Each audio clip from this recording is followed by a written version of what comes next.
Hello. This is When We Were Young by Allie Cunningham. Characters: Phoebe, Joan, and Mark, probably. The setting: a grocery store in a small town. At Rise. Phoebe stands listlessly in the produce section of her local grocery store, eyeing the list of food her mom made. Phoebe is about to turn away with her cart when she hears her name in a familiar tone. Phoebe? Joan? Joan runs over to the produce section from stage left. Oh my God, this is so funny. I was just thinking about you. Really?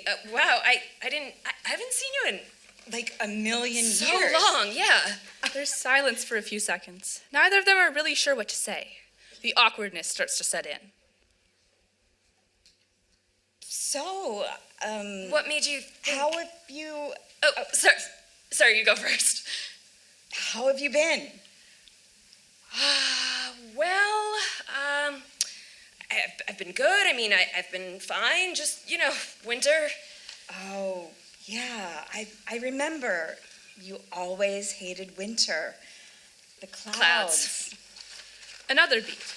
They don't really know how to talk to each other anymore after so long, and it feels weird that they're still so in sync. How about you? I'm pretty good. It's nice to be so close to family again. Yeah, I bet. You're home for Christmas, right? Yep, first time in forever. That's good. I'm glad you're back. What are you doing here so late, though? My mom's got me here shopping for everything she forgot at the last minute. Yeah, same. Typical for our moms. Actually, speaking of which, would you grab me one of those? Joan points to the display stocked with lemons being blocked by Phoebe's cart. Phoebe hands a lemon to Joan from across her cart. Joan's fingers graze Phoebe's for barely a second. They both pause, looking between them at the lemon and then back at each other. After a beat, Phoebe clears her throat and puts the lemon in her basket. Anyways, I actually saw Spencer a few days ago. Oh, really? Yeah, at the bar down the street. He's got his bachelor's degree already. I had no idea he was getting so old. It feels like it's only been a couple of months. Yeah, he's really proud of himself. He should be. I can't believe he didn't mention that he saw you. Well, he never really liked me that much, so. That's true. None of my siblings liked you. They kept thinking you were stealing me away from them. You were stealing me away from them. That's right. They were young. They didn't understand. I don't blame them. Yeah. You look different. Well, it's been a while. I mean, good different. Pretty. Oh, stop it. I'm serious. You're like mature. I mean, you were pretty back then too, but you really grew into it, I guess. Oh, thanks. You don't look that different to me. No? No, I see a lot of the old you from before. Really? Yeah. Like, I can still picture that look you had on your face the time Michael asked you to prom. Oh my God, Michael. I forgot about him. That guy could never take no for an answer, could he? None of them could. They couldn't get away from you either. No, that was all you.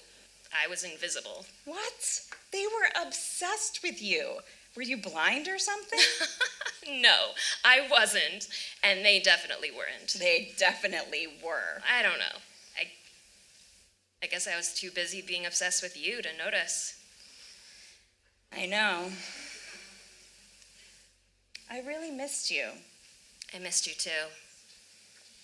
It's been too long, hasn't it? It didn't have to be. You know it did. Joan. Yes, I know. Another beat of awkward silence. Phoebe debates speaking first.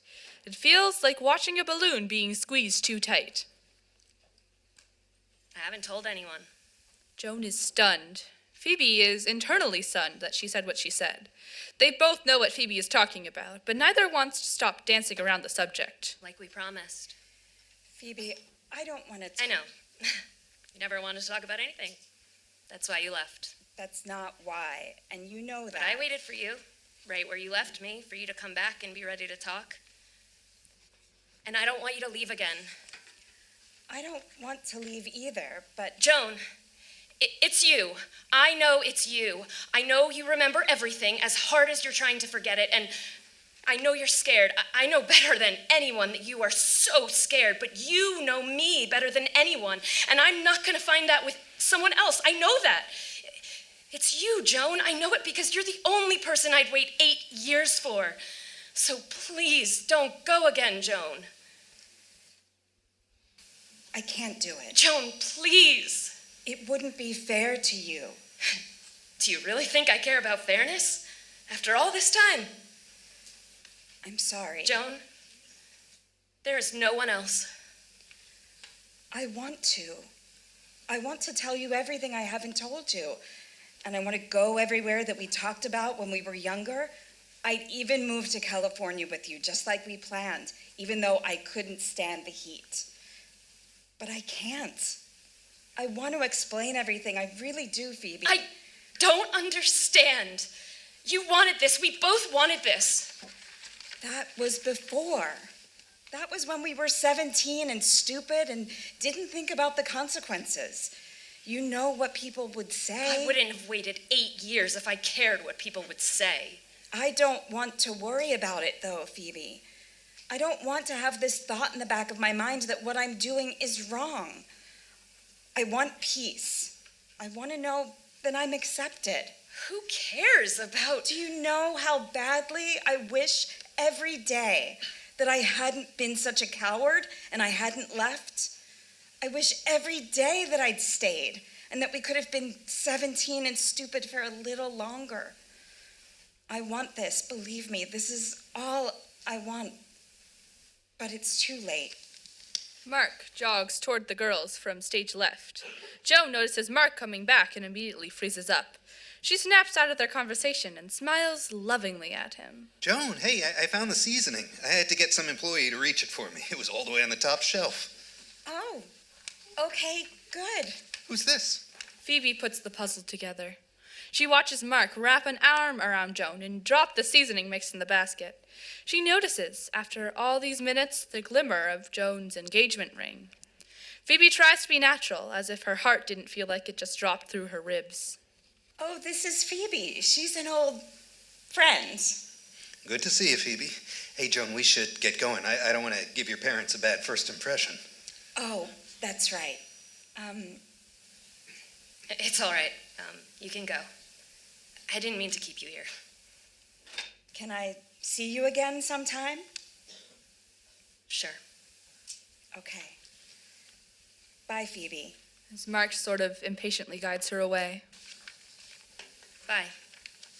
Phoebe stands listlessly in the produce section for a long beat as Joan and Mark exit.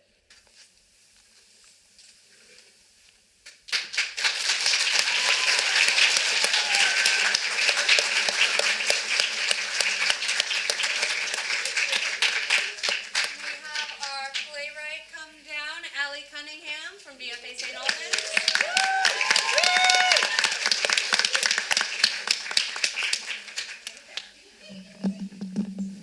Here's your microphone.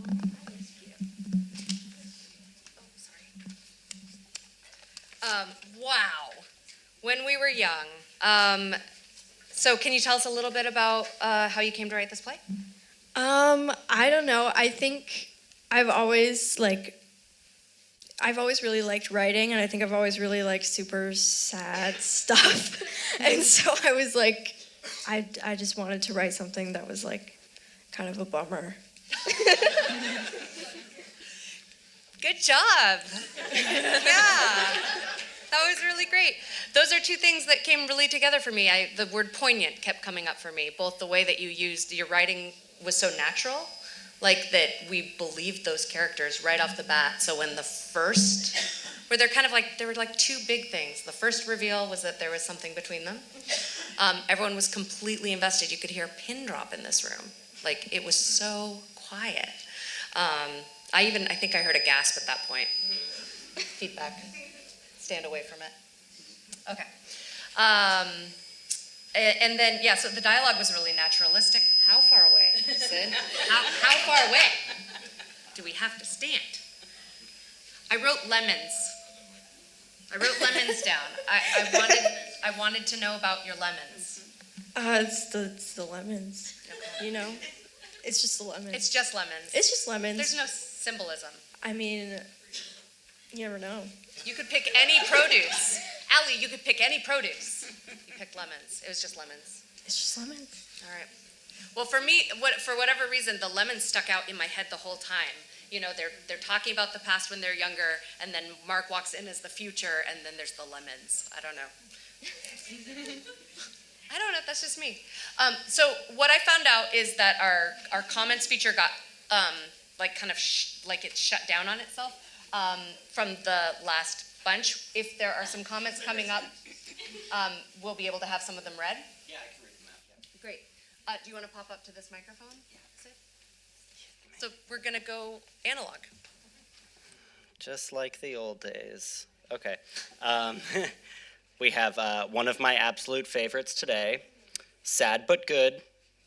The title explains it all. Are they going to make lemonade or pie? That's what I'm saying. That's what I'm saying. I mean, probably neither. Okay. But like, I mean, you never know. I'd say lemonade. Oh, another one came in. I am hurt. Sorry. That's what I have at the Okay. moment. Yeah, one of the things I was thinking is you have a career in writing for dramas and sitcoms. So if you wanted to head out to Hollywood and write, it felt so like just some of the best dramas on TV, that those relationships and the way you crafted that. So, right? Yeah. Like, did you feel that as actors? Definitely. That's actually literally what I was going to say. Yeah.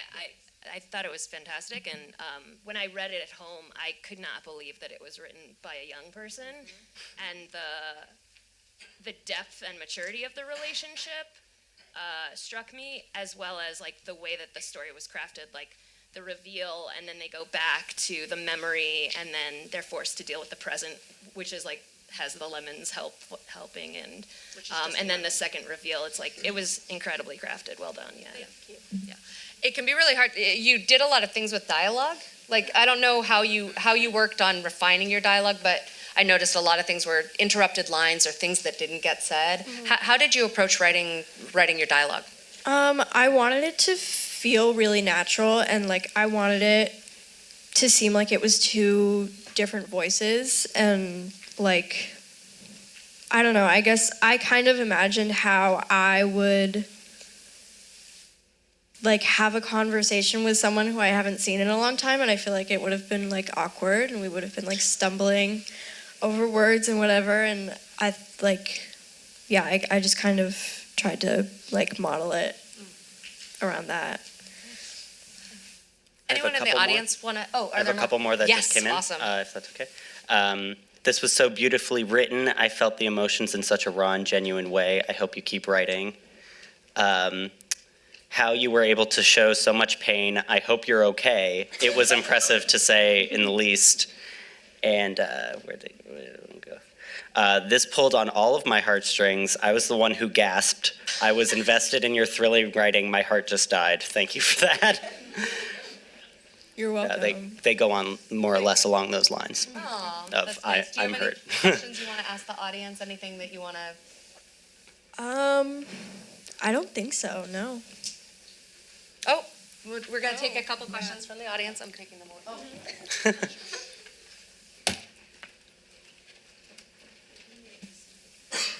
I love gay people, and also it was just really, really good, and it made me cry. Sorry. Maybe just sensitive, but like it was just so, it was just so good. Thank I'm a you. big fan. Do you like Taylor Swift? I love Taylor Swift. Did you catch the right where you left Yes, me? yes. I'm Because so glad. My lesbian friend is obsessed with Taylor Swift, so obviously it's a are we all? requirement. So there was a Taylor Swift reference? Absolutely. Oh, well, good. There was something for everyone in this play. Any other, one more question, and then we're going to move on to our last play of Cold Readings. Hi, this is not a question, but I thought there was a very beautiful build-up to the reveals. I mean, I write myself, so I think the plot twists, they weren't predictable, but you could see them coming, and that was really well done. Thank you. That was the best last comment. Let's give our playwright a round of applause.